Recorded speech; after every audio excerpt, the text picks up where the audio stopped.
Medchal police station సమీపంలో ఓ బంగారం దుకాణం యజమాని శేషారంపై కత్తితో దాడి చేసి చోరీకి పాల్పడ్డారు దుండగులు. పట్టపగలే దుకాణంలోకి చొరబడిన దుండగులు యజమానిని కత్తితో పొడిచి డబ్బులెత్తుకెళ్లారు. ఒకరు హెల్మెట్ పెట్టుకోగా మరో వ్యక్తి బుర్ఖా ధరించి వచ్చారు. నగలు డబ్బులు సంచిలో వేయమని బెదిరించాడు. మరో వ్యక్తి బయట ద్విచక్ర వాహనంపై వేచి చూస్తున్నాడు. యజమాని ప్రతిఘటించడంతో అతనిపై కత్తితో దాడికి పాల్పడ్డాడు. అతను తప్పించుకుని బయటకు వచ్చి దొంగ అని అరవడంతో వారక్కడి నుంచి పరారయ్యారు. గాయపడిన దుకాణ యజమానిని ఆసుపత్రికి తరలించి చికిత్స అందిస్తున్నారు. ఉత్తరాది నుంచి వచ్చిన ముఠా పనేనని పోలీసులు అనుమానిస్తున్నారు.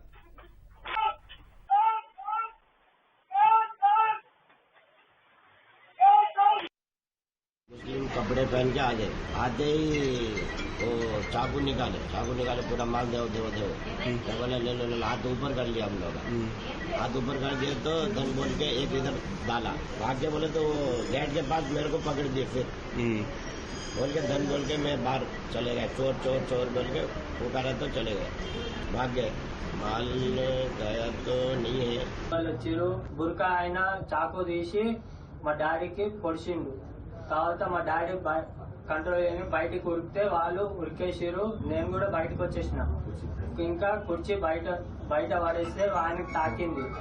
తాకితే ఆయన కొంచెం కింద మళ్ళీ హెల్మెట్ ఆయన బండి నడిపేసి వెళ్ళిపోయారు ఇద్దరు. సో టీంలందరూ కూడా ఎస్ఓటీ తర్వాత సిసిఎస్ లోకల్ ప్రజలందరూ కూడా టీంలు పెట్టినాము. సో ఇంతకంటే మొత్తం కూడా షామీర్పేటలో తర్వాత జవహర్ నగర్ లో చేరియలు జరిగిన అఫెండ్ కూడా ఐడెంటిఫై చేసాం. బాబుకి ఒకటేనా అని కూడా వెరిఫై చేస్తా ఉన్నాం. మాకు తెలిసినవరకు నాటి దగ్గర మేము అనుకుంటా ఉన్నాం. మాట్లాడే లాంగ్వేజ్ బట్టి చూస్తే వాళ్ళు నాటి దగ్గర కనబడతా ఉంది. వన్ నెంబర్ రాలేదు, పల్సర్ బ్లాక్ పల్సర్ వచ్చింది. సో త్వరలోనే పట్టుకుంటాం వీళ్ళందరినీ కూడా.